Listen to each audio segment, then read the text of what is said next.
Hi, I'm Dolly Simonovich. Welcome to Senior Moments. Today's guest is Neil O'Farrell. He's an expert in identity theft. Welcome to our show. Hi, Dolly. Thanks for inviting me. Oh, pleasure to have you here. We all need to know about this ever-growing problem, isn't it? It is. It's the #1 crime in America now. Is it really? It's been the #1 consumer complaint to the Federal Trade Commission every year for 15 years. Well, is it a worldwide problem? It's a global crime, but it's probably hit America more than any other country simply because of the way America is built. The Social Security number, for example, it's become a secret key, a unique identifier. So once thieves get that, they have, it's like the keys to the kingdom. So America seems to be suffering from this crime more than any other country on the planet. Do other countries not have Social Security numbers? Most other countries don't have the equivalent or don't use it as a financial identifier. And that's the key. It's kind of as though the financial industry a couple of decades ago hijacked the Social Security number and said, as long as you have that, you are who you say you are, or we believe you are who you say you are, and we will grant you endless instant credit. And that's the attraction for thieves. What is your background in this? So I started back in the late 70s, early 80s in cybercrime. Back there it was called computer security. I remember telling my mother that I went to marketing college, and I remember telling her I was so excited, I'm going into computer security, Mom. And she said, that's great, son number 9. What's a computer? I mean, there was no internet, there was no email, but I had this sense that computers would be big, and for some reason that protecting them would be big, and lo and behold, I was right, but 35 years too early. What kinds of things do you work on? I work on everything from community education to victim support. I train law enforcement. I interview identity thieves, some of them in prison, to get a better idea of what makes them tick and what we as consumers can learn from them. I advise governments. I advise big corporations. I sit on a number of task forces. So really my goal and my primary role is on the people security. It's getting consumers and employees to kick in the biggest defense that they have, which is the one lodge right between their ears, their own vigilance, their own awareness, and do what little they can to protect themselves. Now, you've started an organization, haven't you? Yeah, a couple of years ago, working with some local law enforcement, we started a thing called the Identity Theft Council in 2010. And the whole idea was victims of identity theft typically have no one to turn to. It's the single biggest crime in America. It claims more than a million new victims every 30 days. So that's 1 every 2 seconds. And most of them, the first thing they do is go to local police or sheriff's department. But police are so overwhelmed, they've really no good news for them. So some local law enforcement asked me if I would counsel victims free of charge, help them get through it. And so one city in Hayward, California, led to another, and we're now up to about 100 cities and working across the country in providing kind of a safety net for victims, a hand to hold, training law enforcement so they know better how to react to victims and support them, and really ultimately trying to focus on prevention through education. How do we recognize that we may be a victim? That's a very good question, actually. What's the definition of identity theft? Because strictly speaking, a lot of the stuff that we hear about or that we go through is not exactly identity theft. For example, if someone gets your credit card number and they run up some charges, that's technically considered credit card fraud. It's not that someone has taken your personal information, has made a clone of you, and is out there in the world running up debts in your name. But to make it easy to understand and to make it easier to communicate to consumers, they're all lumped into identity theft. It can take all kinds of shapes, which is why it's such a big crime.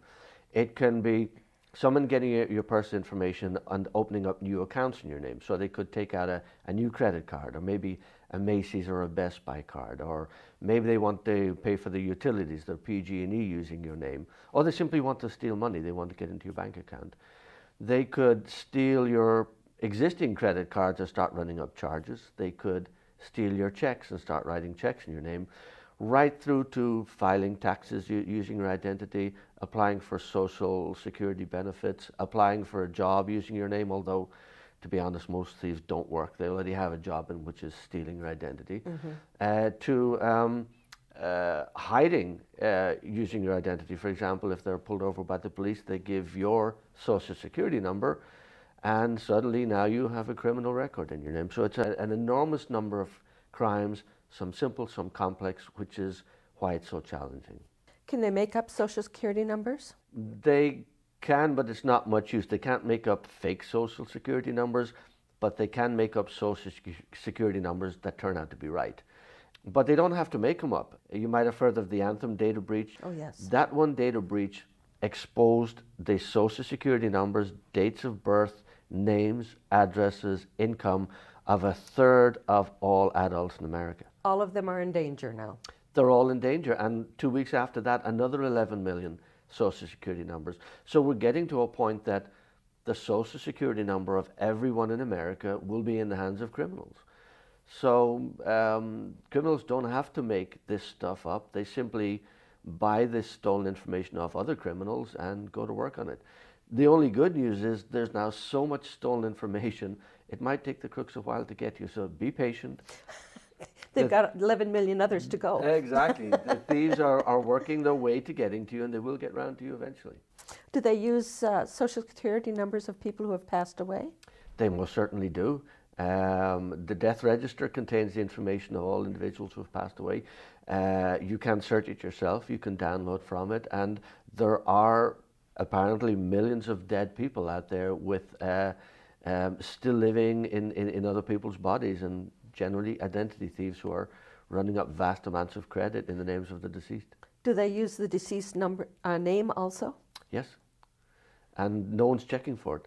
The family's certainly not checking for it. No. The individual is deceased. So they're really safe. Nobody's looking for them. Exactly. There's no one's going to expect a credit card bill in that individual's name. They can concoct an address, a new address, and the family of that deceased will probably never know. Well, are they liable for the charges? They're not. They're not. But it's still painful to go through.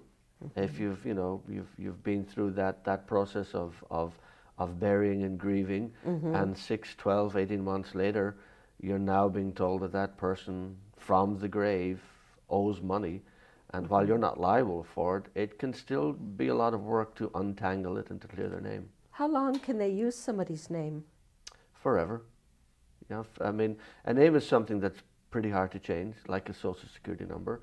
But aren't they caught?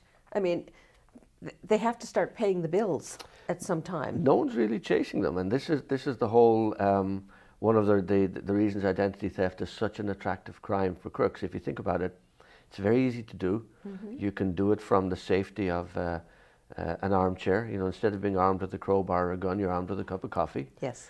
You can do it from the other side of the world. Uh-huh. You can hide and mask your computer's IP address and things like that, so no one can track you. You can make an awful lot of money out of it.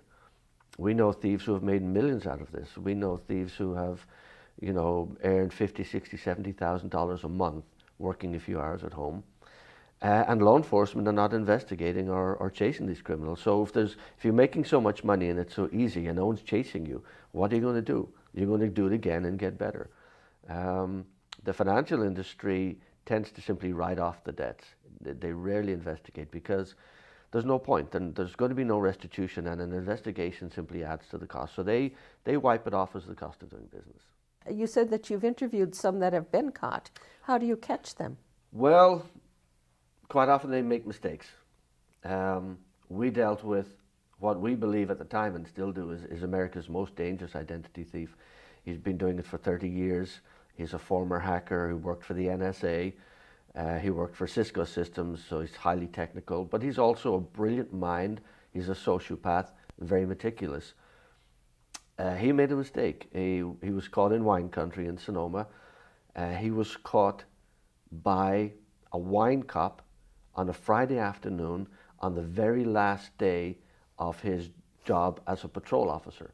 The following Monday, he was going to become a detective. He'd never come across identity theft before, and yet he stumbled across in a parking lot a guy who was acting suspiciously in a car, and the guy tried to talk his way out of it. He's very slick, he'd been arrested or caught many times before, but never arrested because he was able to talk and prove his way out of it. But this cop had a cop's instinct, and he kept digging, and in the end, this individual who hadn't been arrested once in 20 years ended up with 77 felonies. His name is Ray, and he was such an interesting and captivating character. I can't say I admire him because he's a criminal who, you know, harmed a lot of people. But he was so interesting, we made a documentary about him. It's called In the Company of Thieves. You can find it on our website, identitytheftcouncil.org. And it sits down with him and other thieves in jail in Sonoma County, where he's serving a lengthy sentence, which, by the way, is relatively rare for identity thieves. I don't know if it was guilt or pride, wanted to share what he had learned over 30 years as an identity thief and how he is able to manipulate. And this is the key to identity theft. It's about manipulating the system. It's about manipulating security. It's about manipulating people into making them do things that are not in their interest and don't benefit them, but create opportunities for identity thieves. Well, it's relatively easy to scam somebody who's honest, isn't it? Because they trust other people. And that's what crooks play on. The really good identity thieves are great social engineers. So they can spot an individual and almost instantly size them up. I mean, the most obvious is a senior. Seniors and the elderly, they're a different generation. They come from different time and place. They come from a time where they've been taught that it's polite to trust. Trust unless you have a reason to think otherwise. Identity thieves spot those individuals and they prey on them. And they create what are called trust points. So they imagine, well, what would that individual want to hear from me that would make them trust me? So for example, they pretend they're from the government, or they pretend they're from the IRS or the Social Security Administration. So they use that position of authority, for example, to gain the trust, because the individuals don't want to, you know, ignore a call from the IRS or from the Social Security Administration. So they tend to be victimized a little bit more, and quite often too, because the thieves know that they either don't have anyone to turn to, or they're too proud to admit that they've been a victim. They don't want to admit that they fell for something that in hindsight was obvious. So we always urge them, come to us first and most, because we can reassure you that your instincts are right if you're suspecting people. And if you get that email or that phone call, we can let you know pretty quickly if you have an issue that you have to address, or if, as in most cases, it's just a scam. I got a call one time from Windows. Okay. It says, your computer's not working properly. Right. It's a very common scam. And I fell for it. Oh, Can you believe it? They are very, very good. First of all, the first trust point is that most people recognize the name Microsoft. Okay. They didn't say Microsoft, they just said Windows. Okay, and people think that associate That's Windows with Microsoft. Microsoft. Yes. Most of them will actually use the name. And the goal of that scam is either to get into your computer and steal information that's on it, like get into your bank account, or get you to hand over your credit card number, because they're going to fix a fake fault, something that doesn't actually exist on your computer. Right. A lot of people fall for that because it's a clever scam, and they can be very persistent. So they can get into my computer, get my passwords, or change my passwords. Absolutely. They can get complete control of your computer. They can plant a computer virus on it. They can monitor what you type. They can get your email password as you type it. The ultimate goal in many cases is to get access to a bank account so they can move money out of it. But in many of the scams, all they're looking for is your credit card number, so they will claim to fix a problem that you don't have. And there's always a threat underneath. If you don't do what we're asking, something bad is going to happen to your computer. Right. Learn to be nasty. Say no. Great idea. Just say no. Great idea. No thanks. You know, people say, well, I want to know what he says. I thought, not me, because it's so easy to be talked into something that if as soon as they tell me what it is they're talking about, boom, no thanks. That's it. It's amazing what a great weapon rudeness has become. You know, you know, society has changed. People used to be more trusting. They shouldn't now. People used to be more polite. Be rude. In certain circumstances, it could save you a lot of grief and money. Yes. Hang up that phone. The IRS will never call you. They'll never email Microsoft. you. Or Microsoft. Microsoft they might love you as a customer, but they don't really know you exist. No. You disappear into the woods with so many of their other customers. But you have to be rude. You get an email demanding or threatening you owe money you took out a payday loan. You feel free to delete it. If it's genuine, they'll write to you. They'll go through a legal process. Mm-hmm. If it's someone claiming to be from PG&E saying you haven't paid your bill, they're going to cut you off, ignore them. Call PG&E back on the number that's on your statement and ask them if they called you. Sean Greathouse, detective with the San Bruno Police Department. So there are a couple of prevalent phone scams that are going on currently. The first one would be the one that's too good to be true. And I use that because that's an adage I think we can all understand and appreciate. So if you get the phone call that says that you have just won a trip for you and 4 of your friends, or for you and someone else, and all they need is, a check for $150 and your social security number, that's probably too good to be true. And that's one of these, certainly, we hoped your common sense would kick in and that you would realize that that's probably not how that's going to happen. So be very vigilant about receiving that type of phone call. Never should you ever give anyone your social security number over the phone. Never should you blindly send money or a credit card or something like that to a company who is basically soliciting you, saying that you won something. Those are telltale signs of something bad that's likely not, a good thing. The other phone scam that we're seeing today would be the one where it is suspicious. There's something that's just not right. Please allow your conscience to be your guide there. So if you receive the phone call at 10, 11 o'clock at night or whatever time in the morning saying that your grandson or your son or a friend or someone that you know has, let's say, been incarcerated somewhere and they need money for bail, or they're broken down on the side of the road somewhere and they need some cash and could you please help them? If you're receiving this call from a third party, there's probably something wrong there. That's not generally the way something like that's going to go. Now, not to say that it couldn't be true, but please verify. Trust, but verify. Make sure that you reach out to someone who knows where that family member might be and determine, hey, are they really in Mexico, and is there a chance that they're stuck at the border? If they're not in Mexico, then you know that that's not true.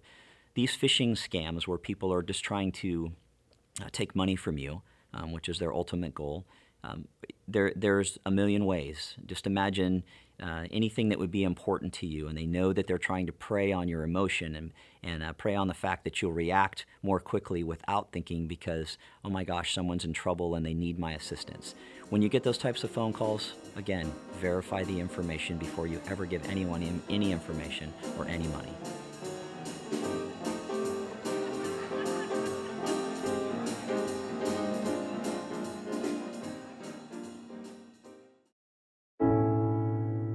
When I was 6, my days were spent playing basketball. When I was 6, my dream was to make it to the NBA. When I was 6, my mom had a stroke. I'm Paul George, and I want you to spot a stroke fast. F, face drooping. A, arm weakness. S, speech difficulty. T, time to call 911. Protect the ones you love. Spot a stroke fast.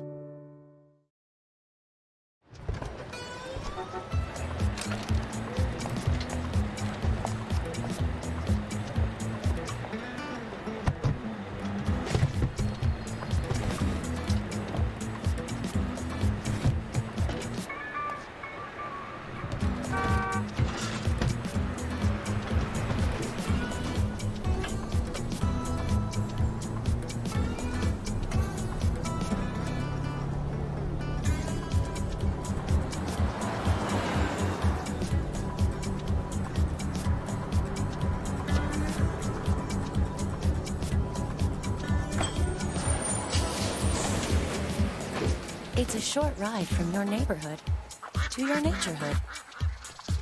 Find fun activities to do, like boating and biking, or camping and hiking, plus much more. To find a neighborhood park or green space near you, visit discovertheforest.org. They said a bottle was just a bottle.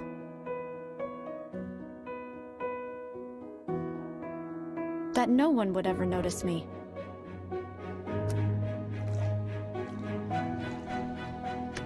But I knew I could be more. That one day, I would make people smile.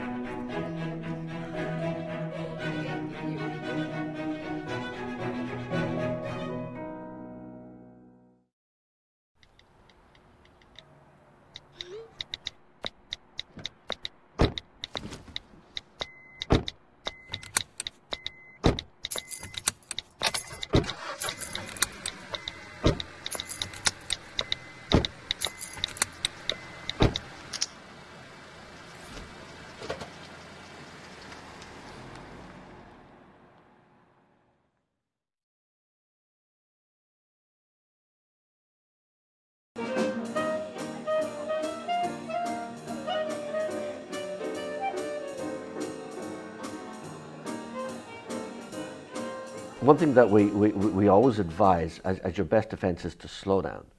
Because when you get one of these calls, when you get one of these threats, you can panic and you really want to be as helpful as possible or get past it as quickly as possible. We just say, take a deep breath, slow down. Who did you say you are? Where are you calling from? That's okay, I'll call you back on the number that I have for you. And if they're genuine, they'll be okay with that. The telltale sign that they're not genuine is that they get a bit panicked or they start to threaten. Oh no, you can't call us back, you have to deal with it now, we're going to cut off your electricity now, just hang up. Be rude, it could be your best defense. How do you know if they've got you? How do you know something's happening?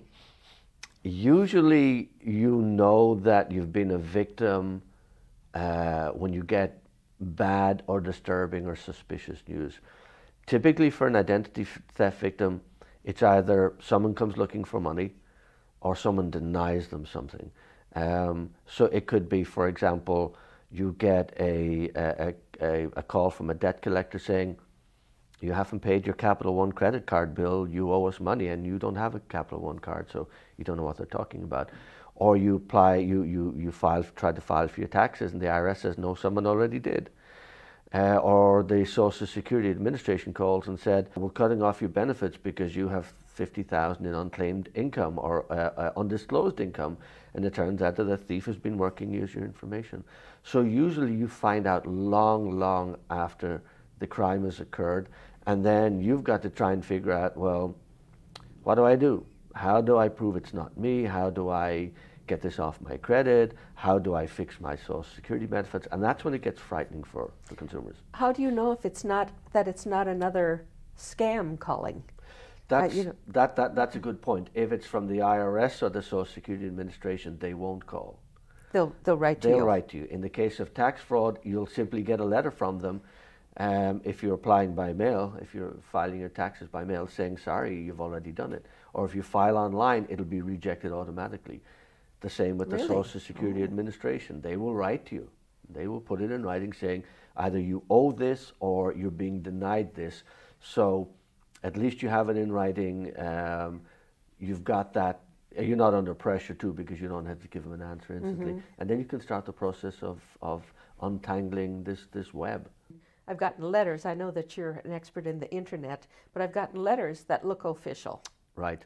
And when you start reading, and it says not a member of the U.S. government, I think, oh, now just a minute, why are they writing me? So it's important that you read the fine print on everything that you get too. I received something just the other day from a cruise company saying that I had just won a free cruise for myself and one person for 3 days, and the hope was if I accepted the cruise and I liked it, I would buy another cruise. It turns out it was I did some research on it. It was a scam. They were looking for some money for a deposit, but I couldn't tell it from the real thing. I'd received a lot of solicitations from these cruise lines.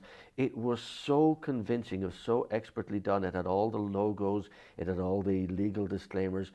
Even with 35 years of doing this, I could not tell whether this was real or fake, and only by searching for it was I able to determine that it was fake. That's how good they are. So if it's too good to be true, if it doesn't pass the smell test, it's probably because there's a nasty stench off it. Boy, that's scary.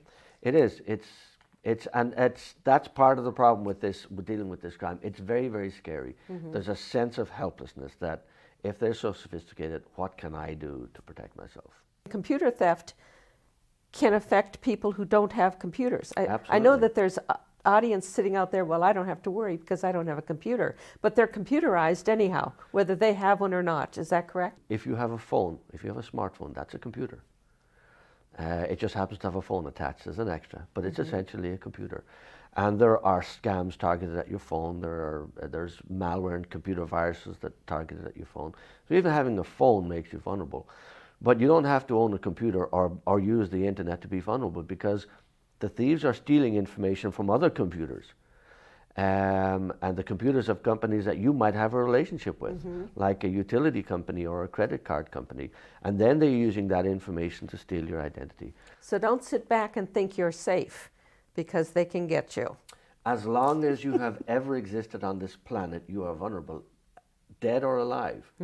You don't need to have access to the internet. You don't need to use a computer. As long as you have existed on this planet, there will be information about you, and they will, at some point, get their hands on that information. Your job is to reduce the likelihood that they will use it against you, or detect it early enough so that you reduce the damage. So your advice is to just be vigilant. That's the best advice I can give. It's the best word you can remember. The most powerful technology is lodged right between your ears, your own vigilance. It's this idea of slowing down, thinking security first. If it doesn't sound right, if it sounds too good to be true, either slow down and double check it, or 9 times out of 10 you're going to be right, you just ignore it. Let's take a break here. Sure. We'll be right back. I think the most common way that most people, the average citizen, loses their identity or a portion of an identifier that they would have is through day-to-day interaction with people. Using your credit card at a store or at a restaurant at some point, and your credit card leaves your view, it leaves your hands, there's a potential that the person who is receiving that card may have some nefarious or other things that they may be doing with those cards, using a skimmer, which is a tool that allows a person to basically swipe your credit card, and it immediately obtains the information that's encoded or embedded in the strip of the card, and then they sell that information to would-be thieves, who then share that information with folks who do that. Some other things that you should consider that would be ways that your identity could be stolen is information that you basically throw away, that you leave subject to anyone out there who is looking for an opportunity. So we would encourage you to shred items. If you get the pre-approved credit card, if you have information that has your social security number and date of birth, those are items that shouldn't be going into your garbage. Those items need to be shredded or destroyed in some way so that those items cannot be used at some point to create an identity using part of your information. A lot of what we're seeing today is I may have your name and someone else's date of birth, and then I create that identity using that information, and then the reason that I do that is I might have a forged credit card or a forged identification that I can use to do those types of things. But those are some of the ways that your identities are stolen.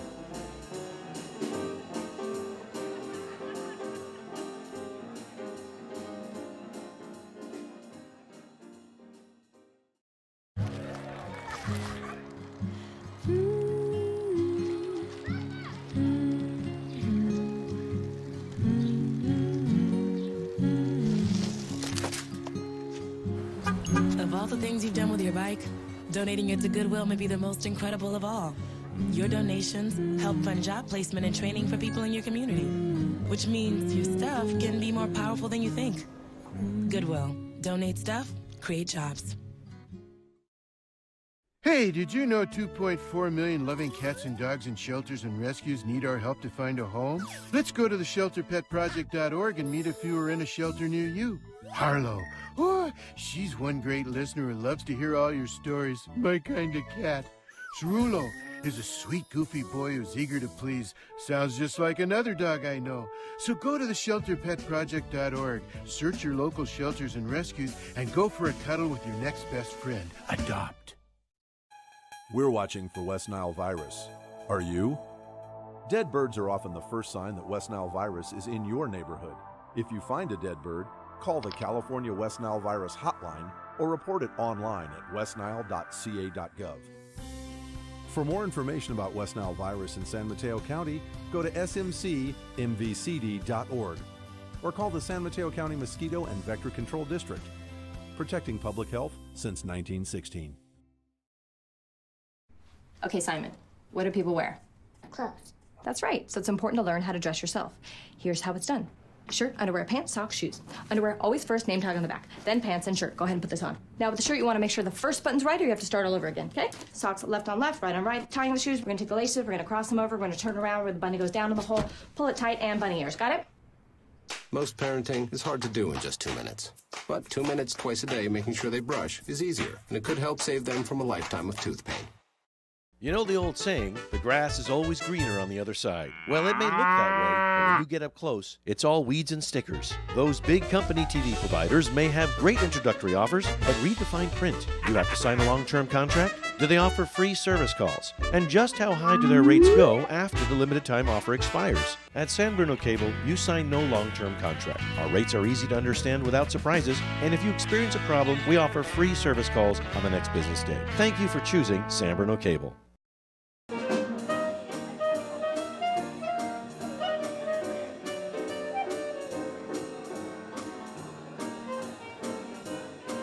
So a pre-approved credit card would be something that if someone was out stealing mail, that they could take that item from your mailbox, or they could take it from your garbage if you have failed to shred it, and then they can use that information, because oftentimes in that, the company that's soliciting or offering the credit card, they've already included some information in there that would be more than what you would just be your name and your address. And so they could take that application and return it saying, yes, I would like a credit card.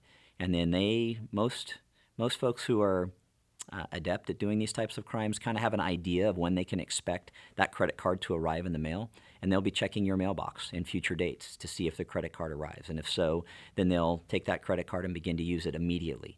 And what most of these people are doing is they'll use the credit card until it is immediately, or until the time that it reaches that it's no longer available, or it becomes refused, or they can't use it, and then they immediately get rid of it, and they're on to the next credit card that they have, or next item that they have.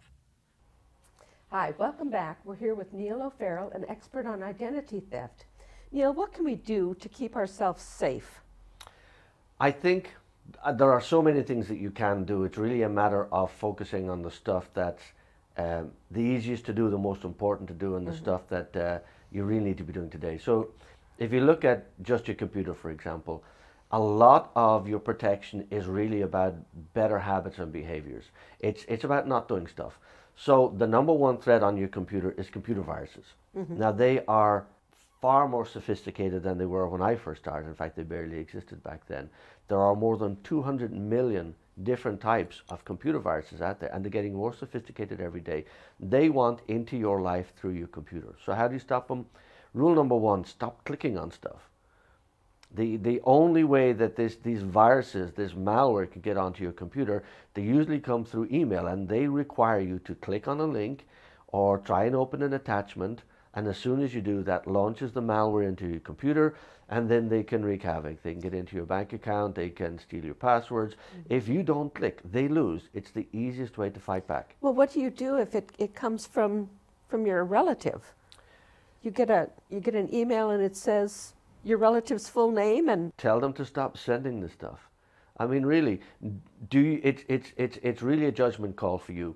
Do you want to click on that wedding video, suspecting that it's the real thing, but at the back of your mind worried that it's actually a scam? You don't know what kind of computer hygiene they have. Maybe their computer was infected with malware, and then everything they send out hides malware. That's typically how it works. So even if you know the person, even if it's a company you deal with, and they say, click here for this, click there for that, don't click. If it's something they want you to do, if they want you to check on an account, if they want you to check on a statement, go directly to the website and log in that way, or find out that way. If it's a family member saying, check out these funny photos or funny videos, call them and say, well, you know, where else can I see it? Maybe it's on their Facebook page. Email is just too dangerous to be click happy with. You really have to be click cautious. How safe is online banking? Online banking, I think, is probably safer than traditional banking, as long as you know what you're doing and take time to figure it out. The benefits of online banking are you're really reducing the amount of mail that thieves can steal. For example, if you opt for to go paperless, so that you're just being notified by email or text message that a statement is available, it takes your personal information out of the mail. So that's a huge boon for you, and it really slows down the identity thieves. But there are so many things that the bank can do with an online account to protect you. For example, with my bank, I have so many alerts. If anything at all happens in my account, I'm alerted, if it was me or a thief, so that I can then tell the bank, yes, it's okay, or no, it's not. I have this little trick that I do. I go to an ATM, I take out some cash, and I slowly put my cash in my wallet. And I try to see, will I get my cash in my wallet before my phone beeps to tell me that I'm taking out money from the ATM? The bank can tell immediately that someone is at this ATM in this supermarket taking out this amount of money. Was it me? And I can immediately pick out my phone and hit a big red button that says no, close my account or freeze my account or whatever the actions are. So it's a great safety net. It's got someone watching over you. A lot of banks and credit unions too, we can't leave them out, will also allow you to pay all your bills from one account. So you don't have to remember to pay bills and put them in the mail and maybe they'll get lost or stolen.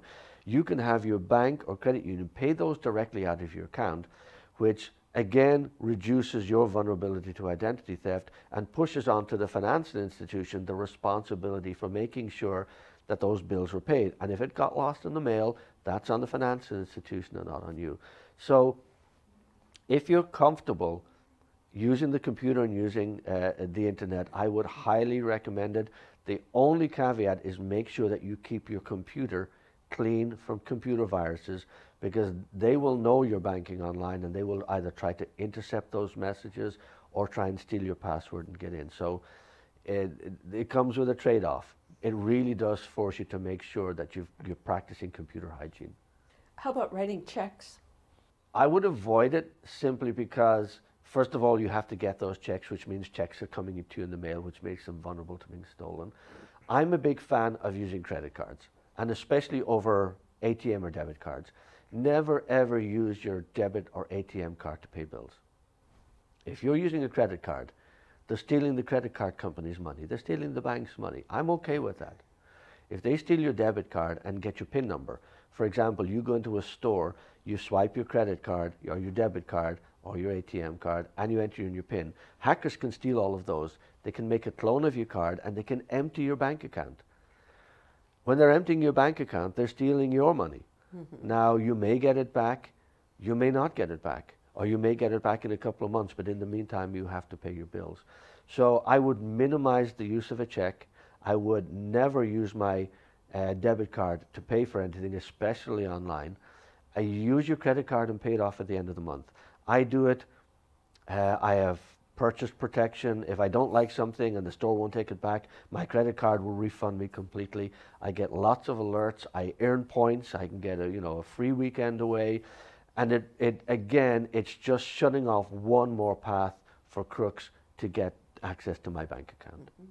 For my new computer, it turns green up on top. Do you have any idea what that is?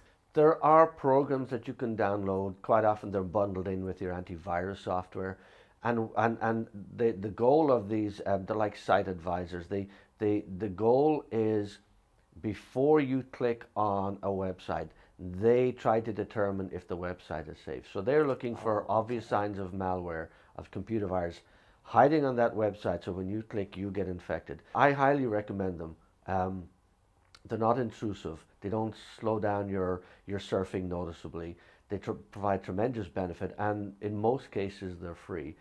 So check with your antivirus software. Most good antivirus programs have this. And the reason they do it is because as hackers realize that people are becoming more wary of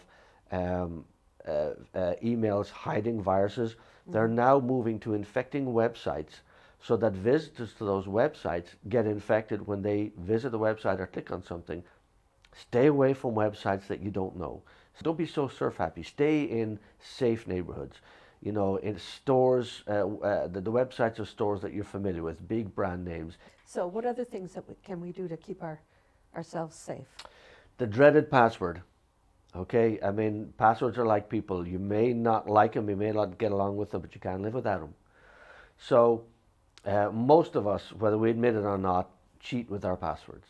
We either make them so easy for us to remember, they're very easy for others to guess. Mm-hmm. We've seen year after year, study after study, the number one most common used password today is either password or password 123 or password ABC. That's worse than having no password. Hackers will figure it out in an instant. They've got programs that run through millions of different passwords at a time. You really have to start making your password very complex. For example, I know security experts who use password as a password, but what they do, for example, the O in password, they change it to a 0. The 2 S's, they change to dollar signs, right? The W in Word, they make a capital out of that. Maybe they put a couple of spaces in the middle, or they put an exclamation mark at the end. That makes it infinitely more difficult for hackers to crack, because every character, every uppercase, every number that you add to it adds thousands of years, in some cases, of computing effort for the hackers to figure out that password. So get to grips with your passwords, make them long, make them complex, use a thing like a free password manager that will create and store all these passwords for you so you don't have to remember them, and do not reuse the same simple password on multiple sites, because they get one, they get them all. What are passphrases? Great question. A passphrase is like a new and more advanced version of a password.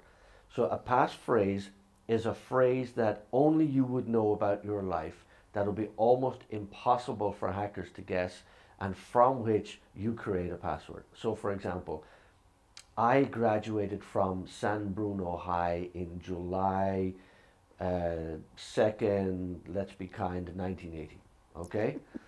So if you take the first letter of every word and all the numbers, think of what you get.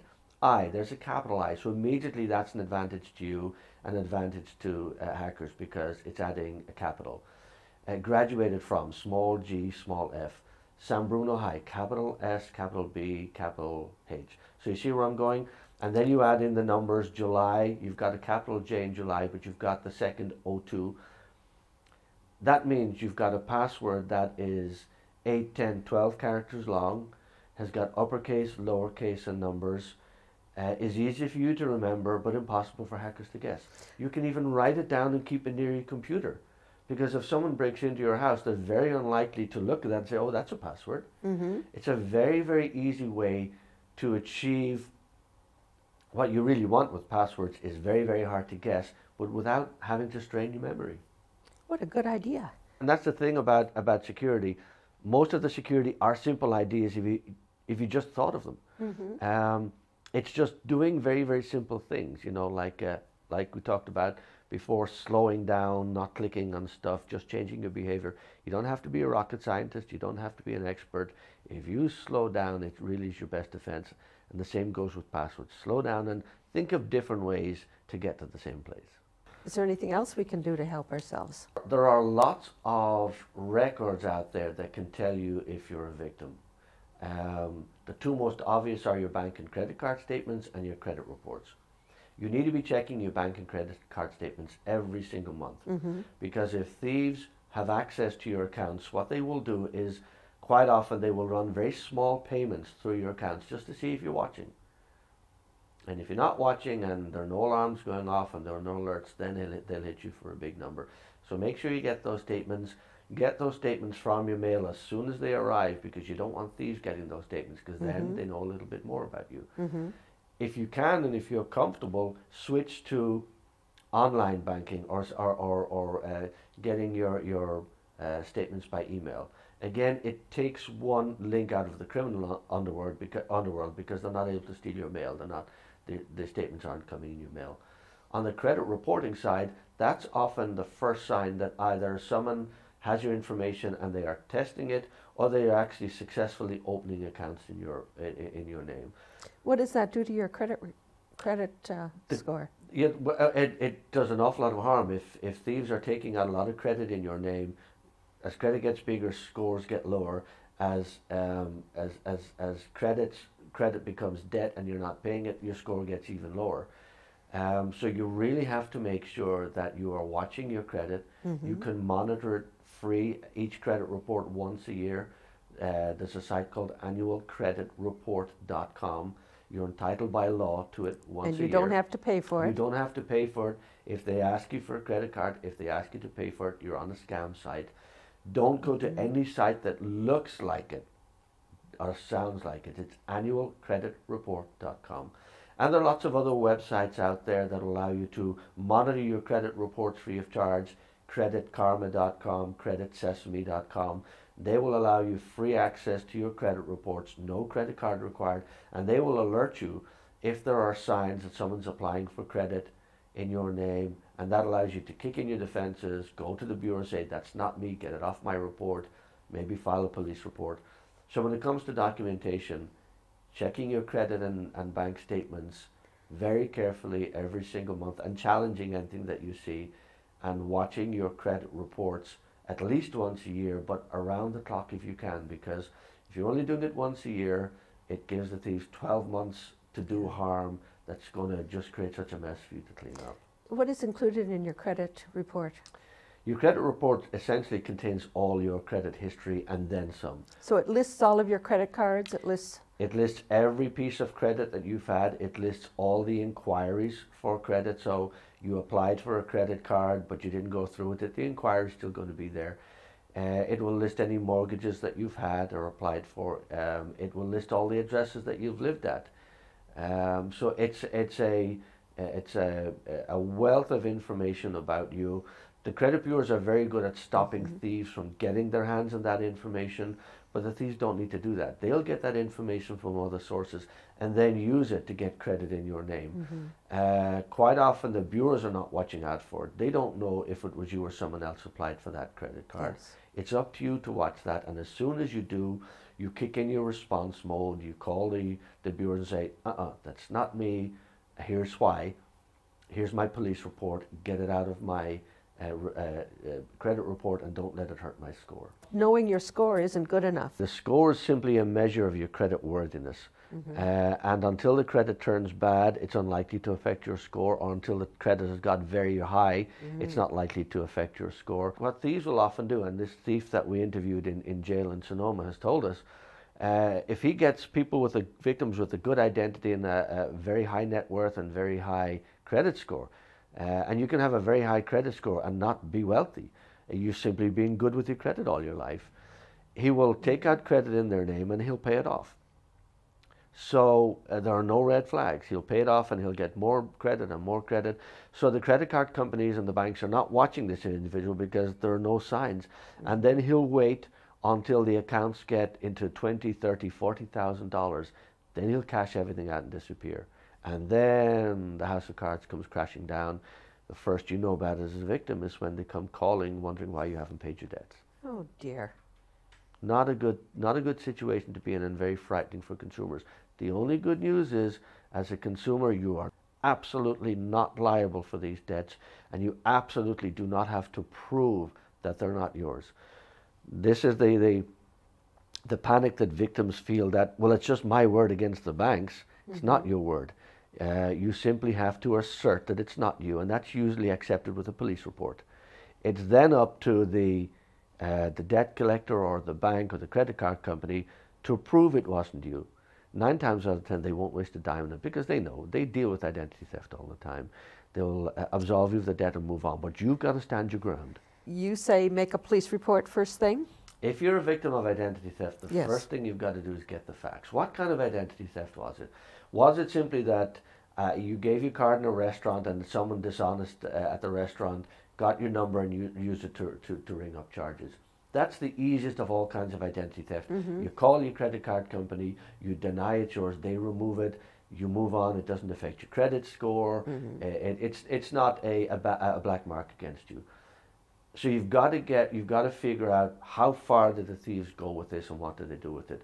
If they took out new credit in your name, or they took out a loan, or they opened up a bank account, the first thing you've got to do is get a police report. Under California law and state law, you're absolutely entitled to a police report. They can't turn you away. So go to your police department, tell them the situation, they will complete a report. With most police departments, you will get a report maybe within 10 days. A lot of times you can do it online, so you don't have to go down. Once you're armed with that police report, typically that's all the debt collectors or the creditors need to accept your word that you're not a victim, and then they will remove it from your credit. They're supposed to remove it from your credit report and stop harassing you. You may need to go a bit further if it's a larger debt or if the company doesn't believe you. There's a thing called an identity theft affidavit. Sounds complicated. It's simply a sworn statement by you. It's like a police report, but you fill in all the details. It was this credit card, it was this number, it was this date. It wasn't me, and you have it notarized. And if you don't want to pay for notary, at the Identity Theft Council, we'll do it free of charge. And you provide that documentation by mail to whoever's looking for their money. They're supposed to then reverse what they started. Take it off your credit report if it's there, and remove it as a debt in your name.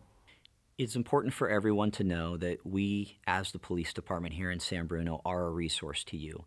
If ever in doubt, if ever there's a question about whether you feel that you have been the victim of any crime, but especially identity theft or a scam or something like that, please don't hesitate to pick up the phone and to call us and allow us to at least discuss the issue with you and determine whether or not it can be true or not true. The average person, I think when you receive those phone calls that are suspicious, they're calling us and they're asking, does this sound right? And we're dealing with those people on a semi-regular basis. Please don't be afraid to call us. We are a resource for you. We're absolutely happy to answer the phone, and we're absolutely happy to help you and to try to avoid you becoming the victim of an identity theft. And so if we can help you on the front side, it makes it a whole lot easier for both of us, and it allows us to determine what are the trends. How do we need to warn people in our community? How do we help them as they deal with these different types of things that come along? There are many ways that people can be victimized. Let us help you try to understand whether or not it's accurate or inaccurate, and if it's not, then we certainly want to be able to direct you appropriately so that you can protect yourself and your interests. One of the few good sides of identity theft, it's the #1 crime in America. It claims more victims every month than all the other crimes put together. Law enforcement know this crime so well. Even in a small city, they can be getting 5 to 10 identity theft complaints in a day. You can get 300 or 400 identity theft complaints in a month. They know that the vast majority of people coming to them are victims. And the credit card companies and the banks and the businesses who are also victims don't want to make you any more of a victim, because they want your business, they want the goodwill, they want you to be saying nice things about them. So if they even suspect that you're a victim, they won't harass you or pursue you. And they know they have legal liabilities that can end up in costly lawsuits if they don't treat you like a victim. Well, I lost my driver's license one time, and I was very worried. I don't recall if I ever found it, but I replaced it and so on. I think I notified the reporting agencies too, and they put a hold on credit for me. I don't know exactly what that is. Maybe you know about it more. Thieves can steal your driver's license. A lot of people simply lose them. They leave it in a purse or a wallet, and they leave it behind at maybe a cash register at a store. Thieves don't need to steal your driver's license. They are very good at printing them. We have many, many cases, endless cases of cops going to arrest someone at a hotel and coming in and finding identity theft factories. There was an individual caught in Hayward a while ago, and she had a document factory in the trunk of her car with over 1,000 manufactured identities. So they are able to make credit cards, social security cards, driver's licenses that are so good, even the cops can't tell. So they don't really need to steal your driver's license. But when they do, they can start that process of being you, of pretending to be you. So if you do fall victim, or even suspect you fall victim, there are a number of things you can do to watch your credit, for example. You can place a 90-day fraud alert with the credit reports. It's very easy to do. You simply call one of the 3 bureaus. So they are Experian, Equifax, and TransUnion. If you can't remember those names, call us at the council, we'll let you know. You simply call up one of them, or go online if you're comfortable using the internet, and you place what's called a fraud alert. It lasts for 90 days. The one bureau shares it with the other 2. And the idea behind it, it's a little note on your credit report. So if anyone tries to apply for credit in your name, they pull the report, they see the fraud alert, they're supposed to say, wait a minute, we have to double check, there's something wrong here. They don't always do that. So it's not a fail-safe. You can, if you want, go to a more extreme measure of freezing your credit. It essentially permanently locks your credit, so even you can't take out new credit in your name unless you provide the secret PIN number that they gave you when you freeze. It gets a bit complicated. Who wants to remember that for 10 years? Exactly. You've got to write it down and you've got to guard it well. But it does... Tattoo it on your arm. Absolutely, or on your forehead maybe. You'll certainly, the bank won't want you walking into their branch with that on your forehead. But it's a good protection against one kind of identity theft. It automatically rejects any applications for credit in your name. But it doesn't stop thieves filing taxes in your name, working in your name, applying for benefits. It's not a cure-all. It's an extra step that some people might want to take. Is there anything else that you can think of? Remember the Identity Theft Council, identitytheftcouncil.org. All the things we've talked about, the information is on our site. We have a 35-page guide that's free of charge that goes through all these tips. Non-technical, very easy to understand, all in checklists. So do this, don't do this, don't do this. It's part of a campaign that we're running, we just launched in the Bay Area, called 100 Cities in 100 Days. And it's really inviting cities and communities to do at least one thing to raise awareness about these crimes and to educate the community. So we're extremely grateful to the city of San Bruno for participating and doing this one thing to get the information out there. And if you are a victim, or you're just worried you might be, you can still contact the council.